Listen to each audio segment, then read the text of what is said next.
Olá a todos. Meu nome é Ramiro Quaresma, sou curador da Cinemateca Paraense, né? Nós estamos realizando a nossa sétima semana do Patrimônio Audiovisual da Amazônia, né? Que é um evento que está interligado ao ciclo de formação e preservação audiovisual. E nós temos a honra de receber para do nosso evento, entrevistando o realizador amazonense Aurélio Miquiles. Tudo bem, Aurélio? Como vai? Tudo bem. Boa tarde. Eu agradeço o convite de conversar sobre cinema, cinema amazonense, cinema paraense, cinema da Amazônia e, finalmente, o cinema brasileiro, esse que nos encanta, nos revela e nos desafia. É importante e legal tu falar sobre isso, né? Que a gente cria, na verdade, essas divisões, né? De cinema paraense, cinema amazonense, cinema da Amazônia, mas todos são cinema brasileiro, né? E aí a gente só cria, na verdade, esses nichos para a gente poder pesquisar mais fácil, né? Mas, na verdade, tudo é cinema brasileiro. Também porque tem, apesar de ser cinema brasileiro, tem suas características, né? E é isso que é rico no nosso país, né? Que é um país de dimensão continental e que cada lugar tem a sua história própria, né?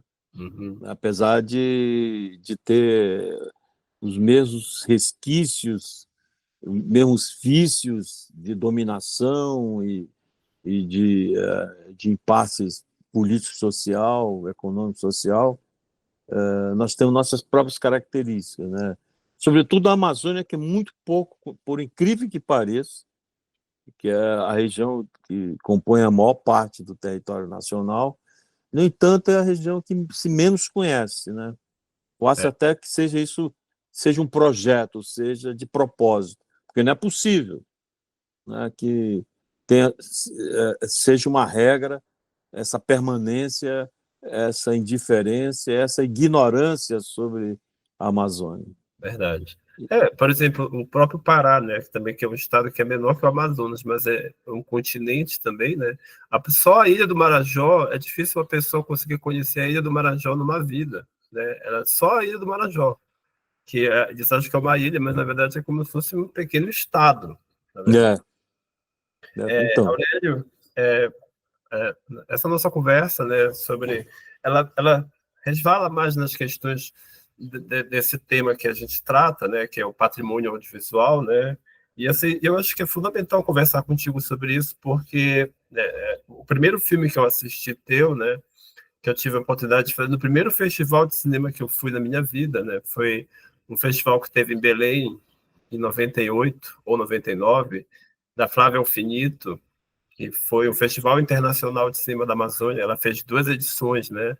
E foi lá que eu vi o Cineasta da Selva, né? Pela primeira vez. Foi o primeiro festival. ali o cartaz. Foi o primeiro festival de cinema que eu fui na minha vida. Na verdade, foi lá que eu decidi mesmo ser pesquisador mesmo de cinema, sabe? E talvez pensar em me tornar realizador, né? Eu realizei meu primeiro filme agora aos 49 anos, né? Então, uma hora a gente tem que encarar essa realidade e as dificuldades de fazer cinema na Amazônia também, né? E o Cineasta da Selva foi um filme assim que dentro do formato dele, né, que é uma ficção e também é um documentário ao mesmo tempo, né, que tem aquelas dramatizações com aqueles atores e tudo, eu achei assim tipo brilhante. E eu acredito que ele tenha influenciado muito, inclusive, o cinema paraense desse período, sabe, de juntar essas histórias ficcionais, as histórias reais, né, o documentário com essas dramatizações, uma coisa que ficou muito bem feita. Eu queria que a gente começasse o nosso bate-papo por esse filme, depois a gente faz uma volta no tempo, e porque o Cineasta da Selva, ele é assim, para mim, um marco do cinema brasileiro, né, e quando a Amazônia, na verdade, desperta para o cinema nacional, de certa forma, né. É verdade.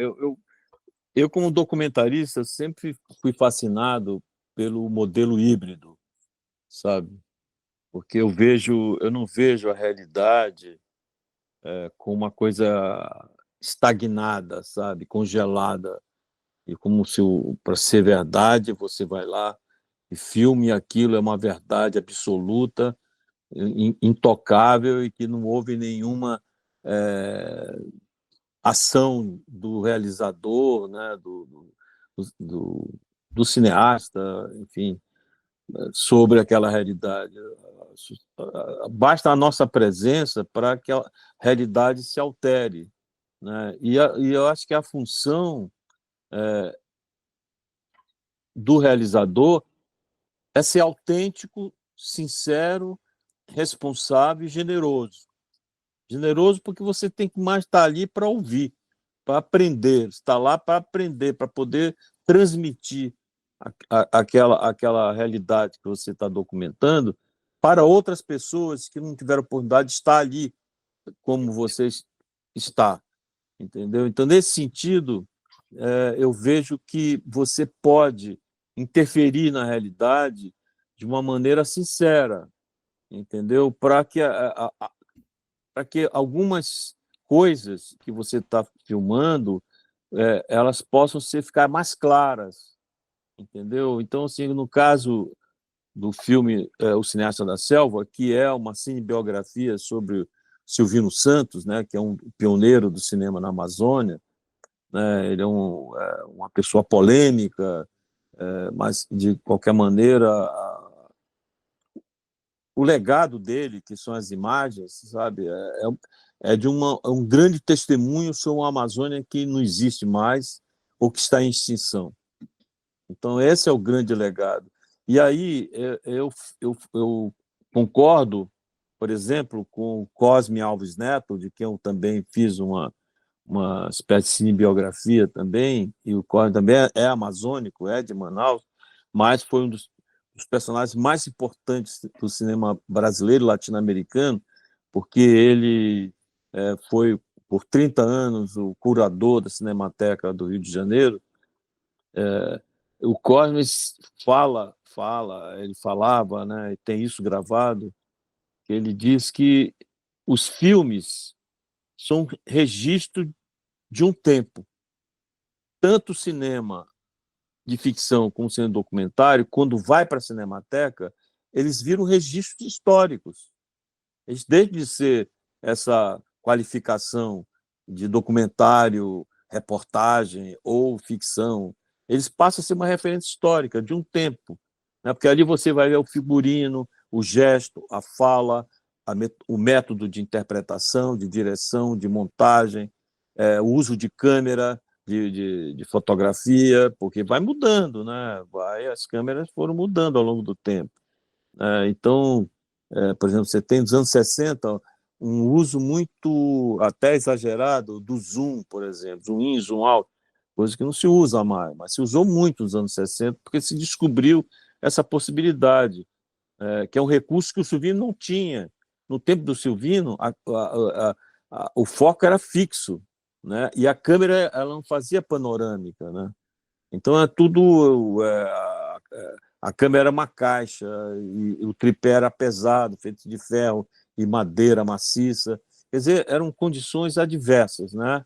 E com o passar do tempo, essas imagens do Silvino, aos olhos contemporâneos, elas viram, dentro de uma análise técnica, um recurso e uma criatividade de grande talento, de grande risco também, né? Porque ele fez panorâmicas, ele fez closes, ele fez planos gerais, ele fez imagens com ação, tudo com uma câmera de poucos recursos, né? Isso no meio da floresta, no meio da selva. A gente sabe que até hoje, eu mesmo filmei recentemente no meio da floresta amazônica, no Putumayo, com uma equipe reduzida. O Silvino foi sozinho, eu já tinha uma equipe de eu e mais 4 pessoas. E já é difícil, né? É uma ação complicada, né? Então, eu queria passar para as pessoas um pouco desse recurso, dessa solidão, dessa ação individual de um realizador. Para isso, eu não tinha isso documentado, né? Não foi feito making-off do Silvino. Então, eu tinha que criar isso dentro de uma perspectiva de uma narrativa mista, né? Então, recorri a um ator onde ele poderia viver o Silvino Santos, né? Porque é baseado nas memórias dele, num caderno que ele escreveu antes de ele morrer. Então, são fatos, são aquilo que o ator fala aquilo que o Silvino escreveu e viveu ali, uma oportunidade única, né, da gente poder, nós podemos entrar naquela intimidade que não ficou registrada com o tempo. Então, daí que eu sempre recorro a uma narrativa mista nos meus filmes, né, quando eu posso, né. Aurélio, eu queria saber um pouquinho dessa tua trajetória, assim, porque assim, eu entrevistando realizadores paraenses, né, que tiveram de certa forma participaram de uma diáspora, né, que às vezes a nossa região ela é uma obrigação que a gente tem às vezes para querer se formar, estudar, né, ir para o Sudeste, né, e fazer uma formação, né, e geralmente essa formação acaba virando a vida da pessoa e não volta mais para a Amazônia, né, eu lendo a tua trajetória, tu foste para o Sudeste estudar de Manaus, né? Mas depois é legal que tu volta também para fazer, trabalhar também na tua região, né? Exatamente. Bem, como eu estou falando, nossa região é uma região, até hoje, por incrível que pareça, desconhecida. As pessoas, o que acontece na Amazônia é vista com sobressalto, como curiosidade, com uma espécie de esparmo, né? Não entra numa narrativa natural de um país, né? Assim, sabe, a Amazônia, tudo que acontece na Amazônia é como se fosse diferente do Brasil. E, na verdade, a Amazônia pertence ao Brasil e todas as ações, as tragédias ligadas à Amazônia, ela faz parte da trajetória histórica do Brasil, né? E a Amazônia é, o, é, um, é, um, é um lugar onde o Brasil sempre viu como um lugar vazio, apesar de ter a maior população indígena brasileira, apesar de ter duas grandes metrópoles, né? Tem Belém, que é uma grande metrópole. Isso, Belém já é uma metrópole desde o século XIX, final do século XIX e o século XX. Belém já é uma grande capital, onde tem grandes acontecimentos. Manaus já é essa parte do primeiro do século XX. E, no entanto, é como se não fizesse parte. Você tem, por exemplo, nos compêndios da história econômica brasileira, até um desprezo. Você pega, por exemplo, um livro clássico, né, por exemplo, do Caio Prado Júnior, sobre a história da economia da econômica do Brasil. Ele fala do ciclo econômico do açúcar, do ouro, do cacau, mas quando chega no ciclo da borracha, que representou mais de 40% da economia nacional na época, junto com o café, ele escreve 13 linhas para dizer que não tem importância na história econômica do Brasil, porque é um ciclo cheio de histórias engraçadas para serem contadas, com o Vaudeville. Quer dizer, veja bem, o Caio Prado Júnior, que é uma pessoa extraordinária, um dos gênios da história do Brasil, no entanto, ele via assim a Amazônia, e continua. Né? Quando, na ditadura, os militares e seus sócios viraram os olhos para a Amazônia, a tese deles era de levar homens sem terras para terras sem homens. Veja bem, isso já no final do século XX, dizendo que a Amazônia era uma terra sem homens. Então,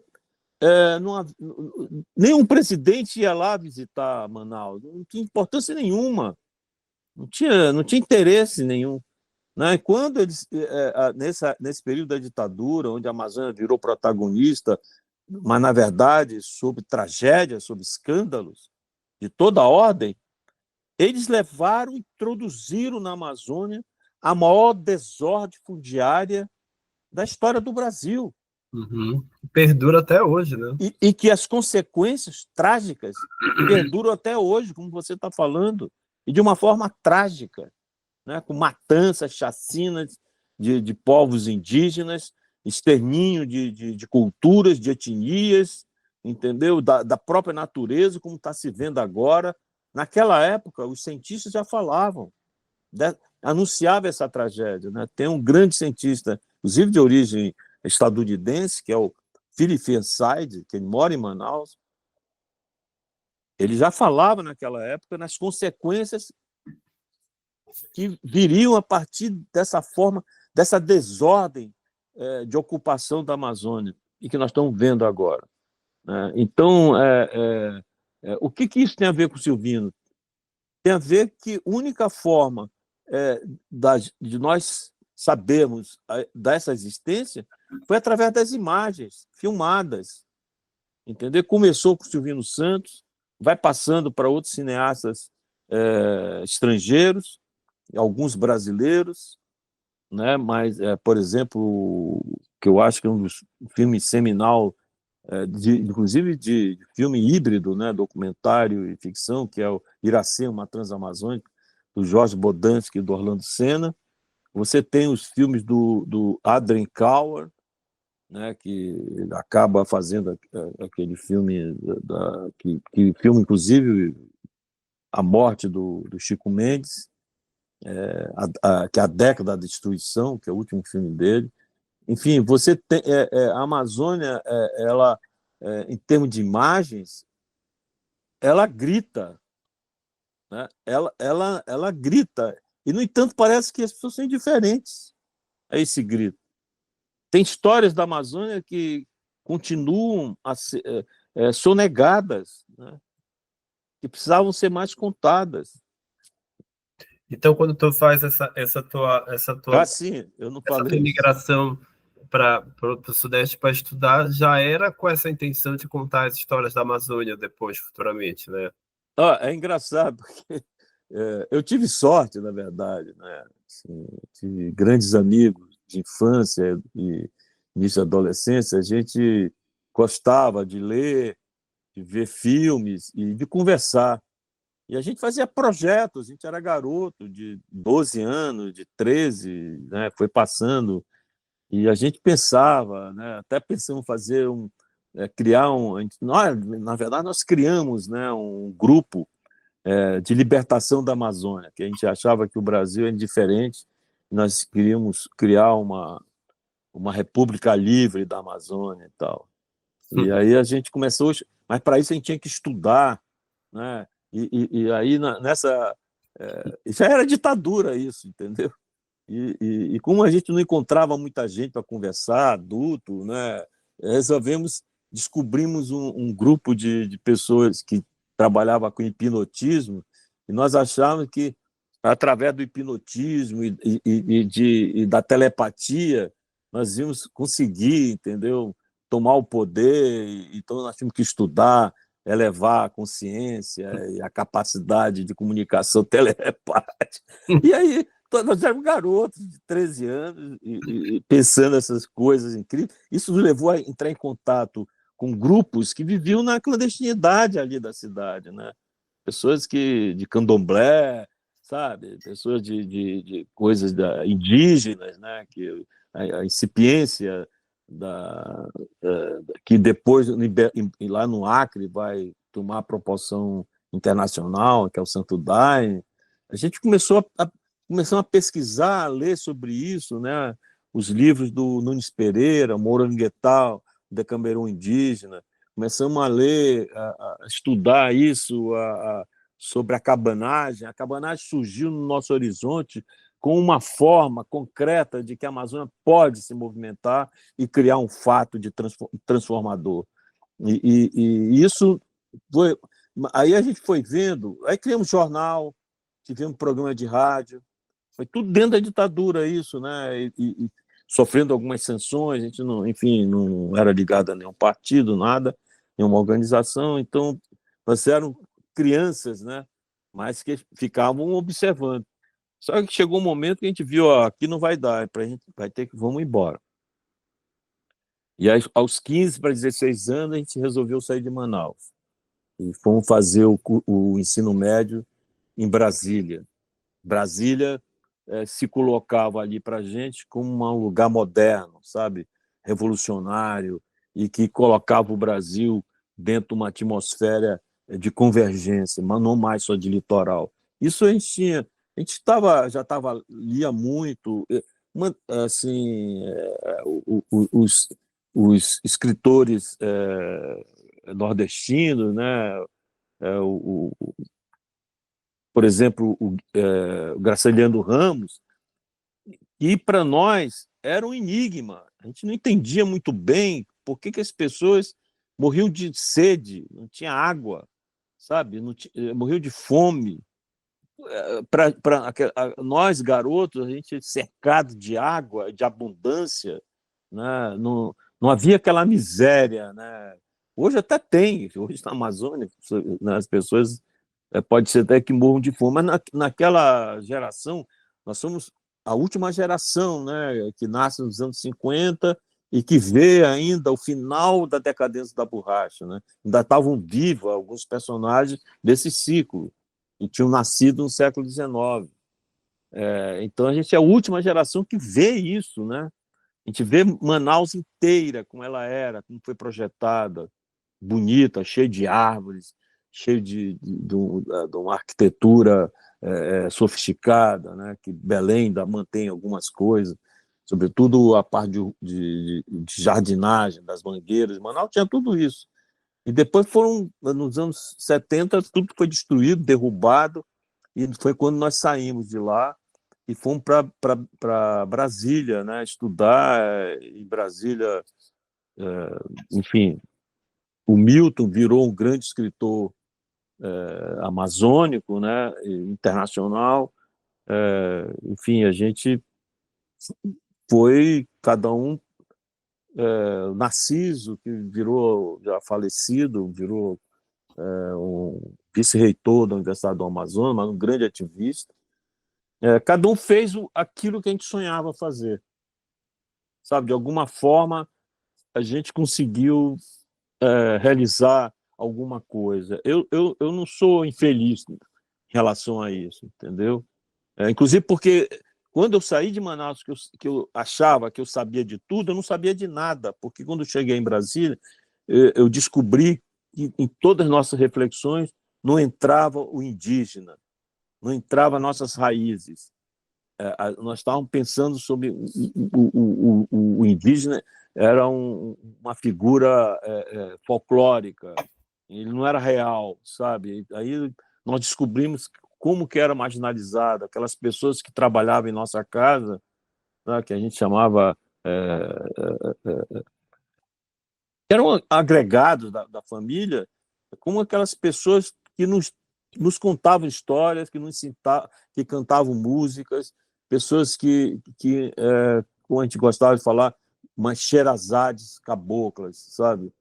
Elas eram arrancadas dos seus lugares para trabalhar nas casas de família e o contato com elas era como fosse uma biblioteca, sabe? De cultura civilizatória do qual nós desconhecíamos. Eu fui descobrir o valor disso quando eu saí. E, com o passar do tempo, eu fui estudando, fazer arquitetura, né? E um dia, eu era bem jovem e conversando, tive a sorte de conhecer a Lina Bobardi, umas grandes arquitetas brasileiras, e aí, conversando com ela, convivendo, ela disse, eu falava muito da Amazônia, ela disse, Aurélio, você não é um arquiteto. Você pode até ser, você vai ser, mas você é um contador de histórias, tem que voltar para a Amazônia e contar as histórias da Amazônia, porque ninguém conhece nada da Amazônia, você tem que voltar para lá. E foi o que aconteceu comigo, eu acabei ganhando uma bolsa para fazer o meu primeiro documentário, que era sobre a cultura do Guaraná, pelos índios, pelos indígenas de Sateré-Maué, os Sateré-Maué, eles se auto-identificam com o Guaraná, né? Eles são filhos do Guaraná. Toda a cosmogonia dele, toda a história de origem dele passa pelo Guaraná. O Guaraná, Uaranã, quer dizer olho de gente. E eu fui, e quando eu cheguei lá, eles estavam com problemas muito sério com invasão de terra, e aí eles pediram ajuda. Eu fui acompanhado pela Sônia Lores, que até hoje trabalha com eles, e nós estávamos casados nessa época, e aí nós se envolvemos numa luta de demarcação de terra, de expulsão das companhias petrolíferas que estavam fazendo prospecção na terra deles sem pedir licença, e, e que acabamos que uma coisa que era uma companhia francesa, a Elf, e nesse momento o Mitterrand ganhou a eleição, e aqui no Brasil um primeiro indígena ganhou a eleição para deputado federal, que era o Juruna, e a ditadura estava cambaleando. Então, esse momento favoreceu que a gente avançasse numa campanha muito articulada pela expulsão dos invasores poderosos, que era a Petrobras e a Elf, né? E também pela demarcação da terra. E aí conseguimos a demarcação da terra e a expulsão das companhias petrolíferas do território Sateré-Maué. E legal que isso foi através, digamos assim, do cinema, né? Do cinema. O Eu cinema. acabei fazendo 2 documentários. Eu fiz um que é um documentário etnográfico chamado Guaraná Olho de Gente. Foi a primeira vez que se deu o nome Olho de Gente ao Guaraná. E aí fiz o outro, que é da luta, chamado O Sangue da Terra, porque o discurso dos antigos, né, das pessoas, dos anciãos do Sateré-Maué, eles eram contra que tirasse o petróleo da terra, porque para eles o petróleo era o sangue da terra. E tirando esse sangue, a terra ia morrer. Que imagem. Que Incrível, incrível. Não. Então, esse foi meu auto-reconhecimento, entendeu? Daquilo, a minha volta, que eu vejo, então, que eu tinha que me reconhecer nesse espelho, que para mim ele não existia ainda. Né? Eu não conseguia me ver. Né? Então, nesse processo, o Milton, por exemplo, estava em Paris, né? Fazendo o mestrado dele, tentando escrever os seus primeiros romances. Então, quando ele volta para Manaus, a gente se reencontra. O Milton vira professor da UFAM, e já com romances que depois nunca foram publicados, mas depois ele escreve um e é publicado. Então, assim, de certa maneira, o Narciso já tinha voltado para Manaus e estava na universidade dando aula, envolvido em muitos projetos, escrevia nos jornais, ele era um cara muito ativo. Então, de certa maneira, nós realizamos, né, uma espécie de cabanagem pessoal, né? E a própria cabanagem, até hoje, ela não é estudada, ela não é vista como... Foi um dos eventos mais violentos da história do Brasil. Por exemplo, se a gente comparar com a Farroupilha, por exemplo, que se tem série, tem novela, tem romance, tem filme, Farroupilha morreram 1.500 pessoas. 1.500 pessoas. A Cabaná morreram 40 mil pessoas. E povoou o Grão-Pará, que hoje se chama Amazônia. Na época, existiam, em termos de censo, eu acho que eles não colocavam os indígenas nesse censo, mas o censo dizia que moravam 184 mil pessoas no Grão-Pará. E morreram 40 mil, numa guerra que durou 9 anos. Né? Então, O Brasil conhece pouco a cabanagem. A gente conhece pouco e o Brasil conhece nada. nada. Ninguém sabe o que é cabanagem. Então, mas isso faz parte desse projeto de manter a Amazônia dentro de uma zona da ignorância, para facilitar o domínio, entendeu? Isso é um projeto ideológico, entendeu? Então, assim, cria-se toda essa desinformação para que melhor se crie essa desordem, que está lá até hoje. Cara, se tira riquezas incomensuráveis do solo da região amazônica, que daria para acabar com a miséria, daria para fazer da região uma pujança muito maior do que o ciclo da borracha. É, Imagina o que se tira de riqueza em Barcarena, pois, só ali na Carajás. Só ali. Eu não quero nem discutir Paranapanema, na região onde mataram milhares de Vaimiri e Etrori. Estão lá tirando cassiterita. Entendeu? E de ouro, que é contrabandeado. Né? E de tudo, de madeira, de mogno, de tudo, de plantas, de sementes, de frutas, tudo que é retirado da Amazônia. Se você pensar, essa desordem, eu hoje, olhando, eu vejo que isso é um projeto, sabe, ideológico, colonial, que permanece, sabe, para que não se organize a Amazônia da potência que ela tem, potência econômica, cultural e artística que a Amazônia é. E agora que parece que, Aurélio, a Amazônia, digamos assim, entrou na moda de novo, né? Mas agora é engraçado que essa imagem da Amazônia que é repercutida muito, é muito alegórica e muito festiva, né? A luta toda foi apagada, né? Parece que nós somos um povo de festa, de natureza, né? Não somos um povo guerreiro mais, né? Assim. Não, então, mais uma vez, a Amazônia está no palco como uma curiosidade. O exotismo, né? Sabe? Vamos visitar o zoológico, tá? Aí tem um monte de uns amazonenses, acrianos lá, sabe? E porque, inclusive, hoje a Amazônia ela é formada por pessoas que nem nasceram lá, vieram de outro lugar, e que apesar de se dizerem da Amazônia, elas não, de fato, elas não respeitam a Amazônia. Entendeu? Porque eu acho que a grande revolução contemporânea da Amazônia hoje são os povos indígenas, que hoje eles falam por eles mesmos. Eles não precisam mais de interlocutores. Hoje você tem indígenas, advogados, engenheiros, farmacêuticos, enfim, motoristas de Uber, enfim, cineastas, né? Enfim, políticos. Quer dizer, a Amazônia hoje, a grande novidade da Amazônia são os povos indígenas. É eles que a grande revolução, eles que ameaçam, sabe?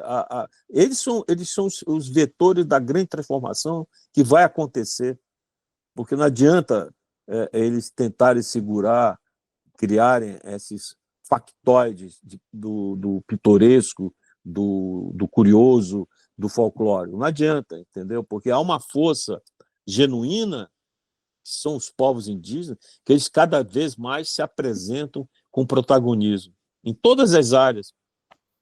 Eu acredito muito, eu estou muito otimista em relação a isso, sabe? A tua função, então, como, digamos assim, como realizador, na verdade, é apontar a câmera e deixar que as histórias se contem, né? E as histórias estão aí, né? Agora tu tem que voltar a câmera para elas e trazer elas para a tela, né? Mas tem aquela visão muito alegórica da Amazônia, né? Isso que é importante, né, do teu trabalho, principalmente agora com o Segredo do Putumayo, né? É uma abordagem bem crítica, né?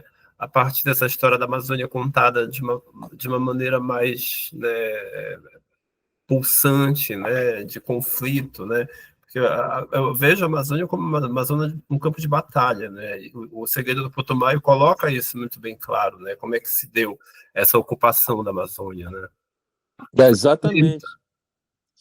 Na verdade, o Segredo do Mar é um resumo de tudo que eu venho fazendo em relação à Amazônia, sabe? Eu acho que não tem, para mim, é um documentário de uma trajetória, sabe? Por exemplo, em 92 eu fiz um documentário em 2 episódios para a TV Cultura, chamada Árvore da Fortuna, onde é contado toda essa trajetória, inclusive fala do Roger Case, fala de tudo, fala do Chico Mendes, fala da borracha de Belém, fala do Amazonas, fala do Acre, a conquista do Acre, né, o que foi, o que significou a conquista do Acre, né, naquele momento ali, no início do século XX. É um documentário que, na época, foi até exibido bastante pela TV Cultura, mas 92 já faz mais de 30 anos. E a figura do Márcio Souza também é muito importante nesse contexto, né? E o Márcio, inclusive, dá depoimento nesse documentário. Eu sempre usei o Márcio. Eu sempre dei valor. Nesse documentário, eu uso muitos pensadores paraenses nesse documentário também. Paraenses e crianos de Rondônia e de Manaus, né? Claro, no caso, o Márcio Souza e outras pessoas de Manaus. Mas no Pará também, esse documentário, entrevistei, não estou lembrado o nome dele agora, um grande economista paraense, dos anos 80, escreveu um livro sobre a história econômica da Amazônia, que foi um cara muito importante, assim. Eu entrevistei ele para esse documentário. Enfim, é isso. A gente tem que. Hoje você já tem, em termos de cinema, tem movimento de cinema no Pará, tem movimento de cinema no Acre, né, inclusive com um filme que foi premiado. Você tem movimento de cinema em Rondônia, em Roraima, né? E não mais apenas durante um período, Aurélio, é, a gente não estava fazendo cinema de uma forma, digamos assim, profissional no Pará, né? E aí quem contava nossas histórias eram os estrangeiros ou os sudestinos que iam lá fazer filmes sobre a Amazônia, né? E a gente e os paraenses ficavam só naquelas funções mais braçais dentro do set e não interferiu na história quase nada, né? Era uma história contada por estranhos, né? E a gente na história do cinema paraense, a gente sempre falava sobre os cineastas que foram filmar lá na Amazônia, né? Aí o John Boorman foi fazer aquele filme horroroso, Floresta de Esmeraldas, né? Que ele foi lá totalmente caricato, né? Fazer aquele filme.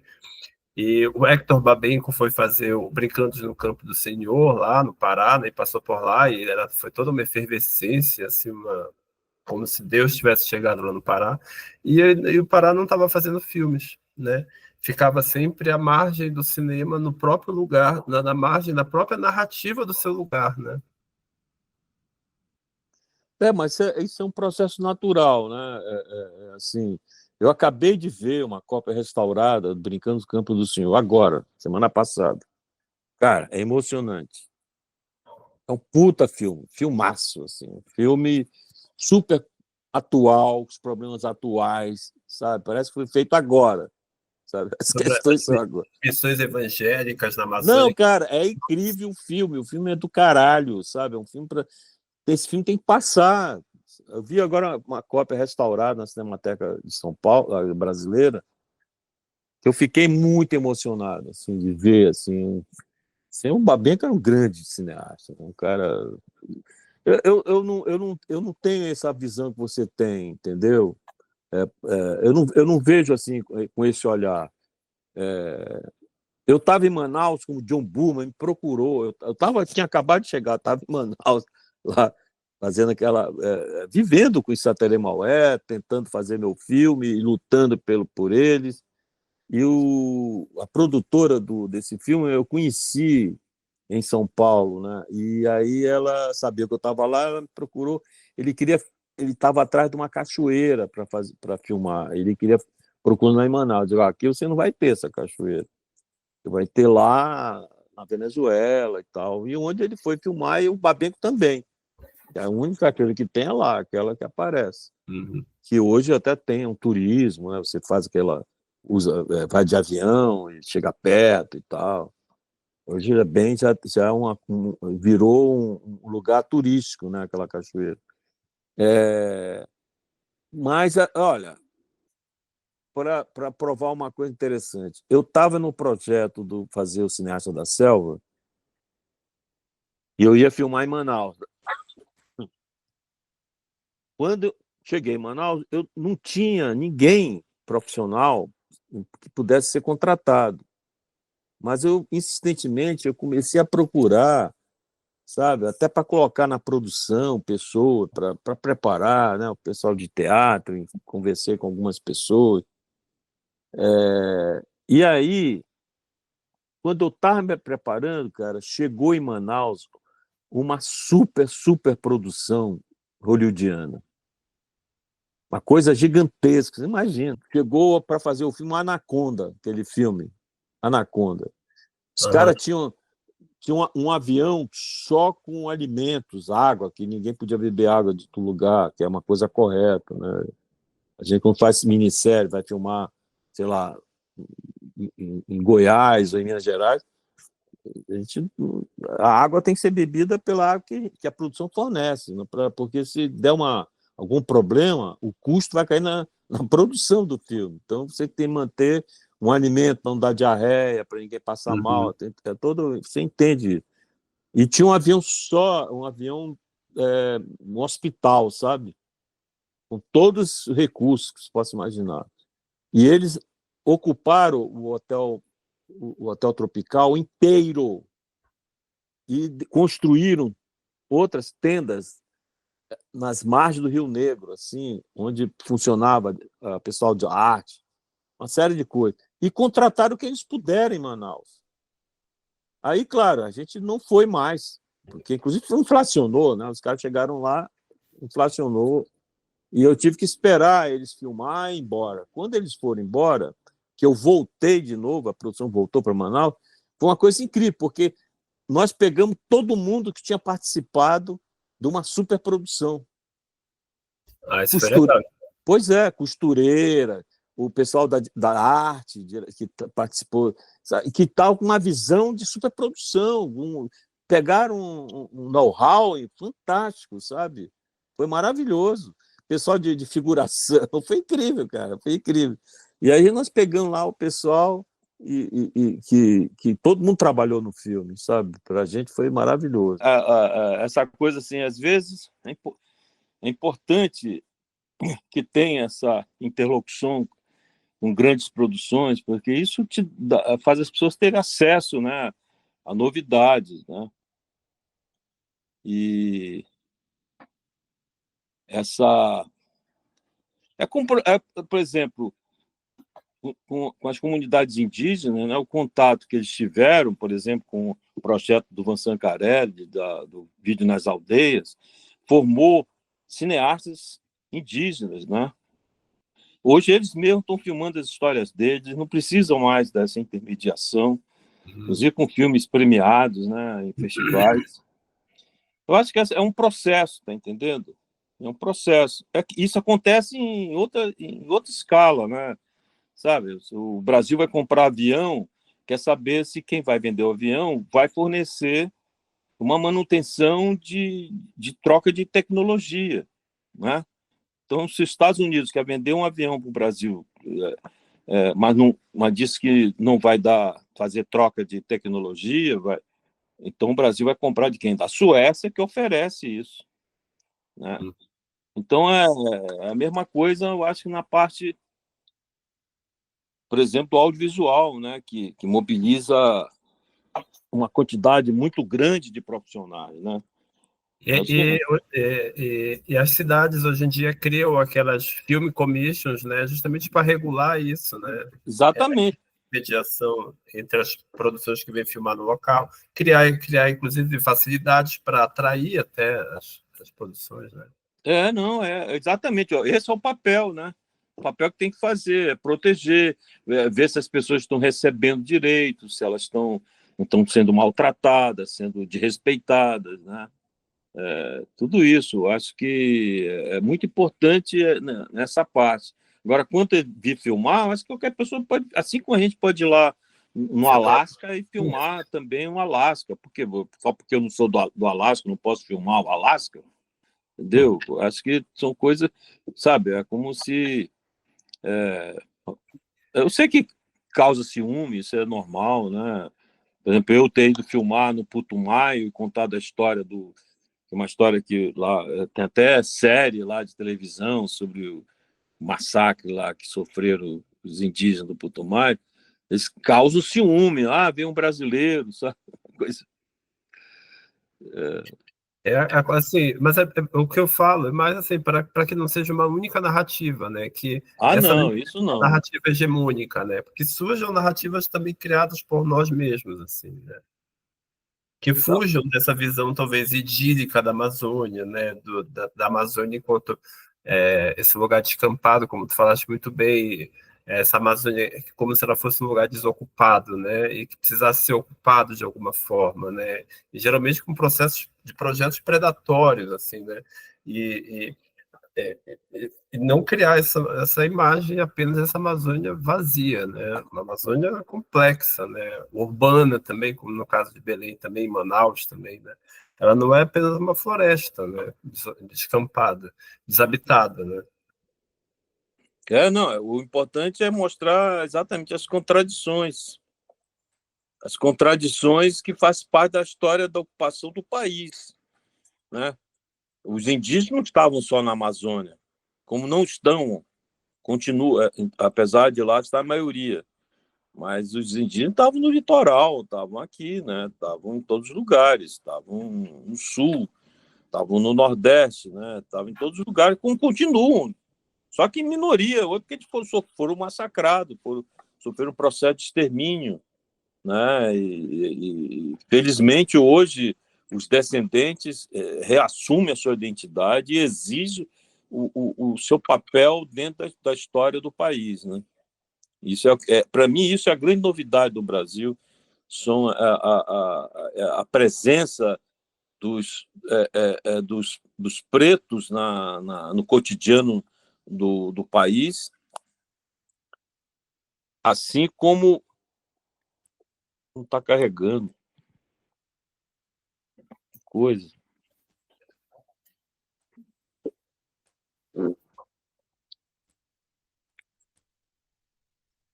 Incrível, não está carregando. Vai cair. Desculpa, mas Acontece, tecnologia é isso também. agora acho que vai voltar. Agora vai. E Aurélio, É. eu queria que tu contasse um pouco desse teu retorno para fazer o Cineasta da Selva, né? E como foi a repercussão depois, né, desse filme que para mim, na verdade, foi um filme que eu te conheci e talvez seja um filme que teve um reconhecimento nacional bem bacana, né? O Cineasta da Selva. É isso. Não, até hoje, né? É um filme que até hoje ele é comentado, ele é falado, né? Vira e mexe, as pessoas querem falar sobre ele, né? Sobre Silvino. E engraçado que hoje, pelo menos no Amazonas, né, tem um movimento de cancelamento do Silvino Santos, porque ele filmou os indígenas porque foi contratado por um cara que massacrava, né, que chacinava os indígenas na coleta da borracha.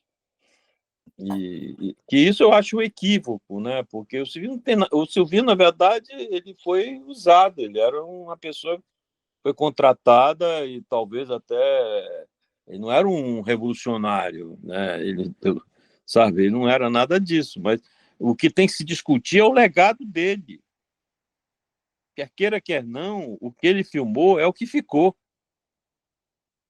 Né? Se você quer saber como era a Amazônia daquele tempo, a abundância que ele filma, abundância de peixes, da fauna, da flora, a beleza, por exemplo, só um exemplo, cara, ele tem uma panorama, movimento de câmera que ele faz ali no Madeira, nas corredeiras de Santo Antônio, onde construíram a hidrelétrica, que não existe mais. Uhum. E que Só só lá, existe agora nas imagens do Silvino Santos. Sabe? Então, eu sou muito daquela tese que eu falei antes, do Cosme, entendeu? Do papel que as imagens, quando elas vão para a Cinemateca, elas devem de ser de, sei lá, não interessa se o cara foi, se era baixo, se era alto, se era gordo, se era magro, se era esquerdo, da direita, entendeu? A imagem passa a ser um... Eu estou fazendo um documentário agora que se passa em Brasília, eu estou dando valor para as imagens que foram feitas de Brasília. Eu não estou perguntando se o cara era A ou B ou C, entendeu? Se são imagens verdadeiras, autênticas, que revelam aquela Brasília do início, né? Isso é que importa. Né? E deve ter sido um desafio grande, né? Tu utilizar no teu filme as imagens de arquivo do Silvino, né? Deve ter sido porque tu teve que te debruçar no que tinha sobrado da filmografia dele para usar como imagens no teu documento, no teu filme documentário, ficção, né? As imagens de arquivo, só porque elas estavam guardadas é que tu pode usar elas, né? Então, alguém tem que guardar isso, alguém tem que fazer esse trabalho, né? Num documentário é interessante que quando você começa a fazer o documentário, começa a surgir coisas, entendeu?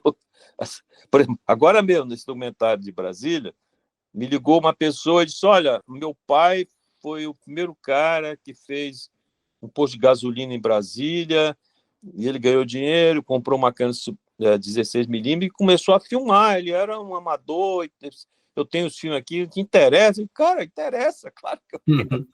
Imagina. E eu fui ver as imagens, interessantíssima. Ele não é um Silvino Santos.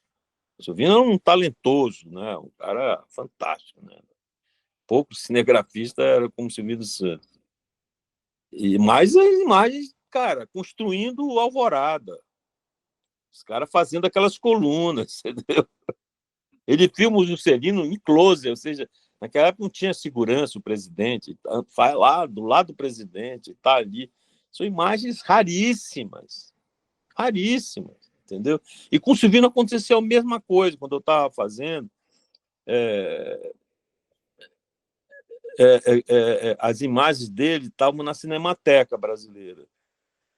Na verdade, eu fiz influenciado pelo Cosme, que quis que eu fizesse esse documentário, entendeu? Uhum. Eu tinha feito uma simbiografia do Glauber Rocha, em 91, e o Cosme falou: agora que você fez do Glauber, vamos fazer do Silvino Santos. E eu não estava isso na minha cabeça, fazer um documentário sobre o Silvino Santos. Não, eu te ajudo e tal, eu tenho aqui, vamos fazer isso e tal. Começou a me estimular, até que eu fiquei encantado, comecei a fazer, a pesquisar. E aí ele morreu nesse processo, né? Ele morre e eu fico sozinho. Mas o que acontece? Fui reunindo o que estava disperso, né? Acabei indo para os Estados Unidos, porque um dos financiadores do Silvino, que vai dar no filme dele chamado Um Rastro de Eldorado, era um norte-americano, Hamilton Heiss, né? E esse cara era um cara rico, e ele abriu um departamento de geografia dentro de Harvard. Então, aquelas fotos do Silvino no oco da árvore, sabe, que é clássica, Uhum. É dele. é desse momento, dessa expedição desse Hamilton Heiss. E aí eu vou atrás, né, para ver se tem, porque são várias fotos, não tem uma que é clara, que essa é mais divulgada, mas tem outras fotos daquele momento ali. E aí eu fui até Harvard encontrar uma pessoa que me tinha indicado, um professor. Quando eu chego lá, tinha havido um quebra-pau entre o departamento e, e esse professor estava em Washington. Aí eu ligo para ele: não, vem aqui encontrar comigo e tal, quem sabe eu te ajude. Aí eu fui para Washington, encontrei esse professor, contei para ele a história, e ele disse, cara, olha, vou te contar uma coisa, tem uma pessoa aqui no Smithsonian que tá mexendo no material e eles querem saber assim a origem, porque uma pessoa comprou uma casa no centro-oeste norte-americano, aqui nos Estados Unidos, e acharam dentro da casa, no porão, um frigorífico com algumas latas de filme. E tem uma que está escrito Amazônia. Você não quer ver esse material? Eu disse, claro que eu quero, vamos lá. Nossa, Aí quando eu olhei assim, eu falei, cara, essa imagem aqui é do Silvino Santos, olha essa loucura. Isso é do Silvino meu Santos, Deus. que ele usou isso, é uma expedição que ele participou, do Hamilton Bryce, e que depois ele transformou num filme chamado No Rastro do Eldorado. Aí os caras não acreditaram, né? Ficaram. E foi a primeira vez que eu vi um filme no computador. Eu nunca tinha visto um filme no computador. Isso foi em 96, 90, por aí, 96. Já estava digitalizado, filho. Tava, cara. Eu vi no computador, o cara mostrou vendo no computador. E tu já espetaste teu pendrive lá e pegou para Não, ti. não fiz nada. O que aconteceu é que eles, depois, eles mandaram para mim como eu queria, entendeu? Uhum. Para tu usar no filme. Eu usei no filme. E aí, esse, esse envio deles, pô, trouxe uma luz, porque as imagens que o Silvino tinha feito dele, que ficou no Brasil, estavam deterioradas, entendeu? E as que estavam lá no Smithsonian estavam intactas, cara. Intactas, perfeitas. O Perfeitas. hemisfério norte ele é legal para preservar filmes mesmo, né? Pois é. A Amazônia e o Brasil é complexo, a Amazônia mais ainda, né? Mais ainda, então. E aí, esse foi um fato interessante. Mas antes, o Cosme, o Cosme tinha recebido da Cinemateca da Alemanha Oriental, na época existia, nos anos 80, uma lata também escrita Amazon Strong. Né? E, e ele me chamou e disse, olha, tu não quer ver esses filmes aqui que eu recebi e tal? Eu sempre ia visitá-lo lá. Eu morava em São Paulo, mas sempre ia no Rio. Gostava de ir lá visitar o Cosme. E aí ele projetou para mim e eu vi as imagens. Então, nessa lata tinha muitas imagens da Amazônia, feita por diversas pessoas, belgas, sei lá, sabe, com várias pessoas. E tinha lá uma imagem, cara, porra, Corne, isso aí é de Silvino Santos, isso é do filme dele que foi perdido, Amazônia, o maior rio do mundo. Aí o Corne falou, pode ser mesmo. Aí eu digo, porque nessa época eu tinha copiado tudo que tinha na Cinemateca, eu copiei para VHS, para me preparar para fazer um roteiro, entendeu? E eu estava vendo, estava com uma maior intimidade, eu ficava vendo VHS, né? Na época só existia VHS também, né? Não adiantava eu querer outra coisa. Era de ponta, inclusive. E essas imagens foram incríveis, né? Porque o Silvino fala nas memórias dele, mas a gente não tinha as imagens. Então ele descreve tal, algumas imagens eu achei e nessas está lá, cara, foi incrível. E o que acontece agora? Eu fiz o filme recentemente, esse ano, foi achado na Cinemateca de Praga o filme inteiro. Foi um choque assim para o Brasil. Pois Acho é. que foi a Então, coisa mais importante do cinema brasileiro do ano desse ano agora isso. não, então, Nada é tão importante quanto isso. Essa descoberta foi assim uma luz para o cinema brasileiro, cara. Então, o Sábio, quando eu era estudante aqui lá na UFAM, ele me procurou aqui em São Paulo, aí me entrevistou para era a tese ainda mestrado dele e tal, e a coisa foi evoluindo. Veja bem, aquelas imagens que estavam lá naquela lata da Cinemateca da Alemanha Oriental, De repente foi encontrado em Praga, o filme inteiro, né? Faltando pouca coisa, mas com 90 e tantos por cento, eu acho que do filme inteiro. Então, assim, o documentário tem essa função, sabe, de despertar consciências e curiosidades, E que vai acaba. levar a encontrar coisas que são faltantes dentro da trajetória histórica daquilo que você está contando, entendeu? E essa descoberta reacende o interesse até pelo cineasta da selva, né, de certa forma. Exatamente, exatamente. Aurélio, Essa foi... eu queria assim, passar a noite conversando contigo, assim, mas eu tinha calculado mais ou menos 1 hora para a gente fazer essa entrevista, né, para a gente conversar, mas assim, tu é cheio de histórias, assim, agora em dezembro, em novembro e dezembro eu vou estar em Belém, né, e aí se tu der essa oportunidade para a gente também, eu gostaria de exibir de novo o Cineasta da Selva lá, sabe? Eu acho que a nova geração ainda não viu esse filme, cara. Não, tu Ninguém viu, mais rapaz, viu esse 30 filme. anos depois, cara. Ninguém mais, porque ele não tá nos streams, né? Eu tava conversando com a Ieda, né? E aí eu tô muito afim de exibir de novo esse teu filme lá, sabe? Assim, que é uma obra que, para mim, é importante por todo esse trabalho que tu fizeste também de trazer essa história do Silvino para nós do Pará também, né? Ele foi importante isso. E isso também despertou até o interesse meu, te confesso, de saber das origens do cinema lá do Pará também, sabe? Que é importante a gente ir atrás desses nomes, né? Dessas pessoas que fizeram esse cinema, né? Que ficaram esquecidas, né? Eu te agradeço Acha da Selva porque ele é assim, ele é uma descoberta mesmo de uma forma de fazer cinema e trazer a memória junto do próprio cinema, sabe? É metalinguístico,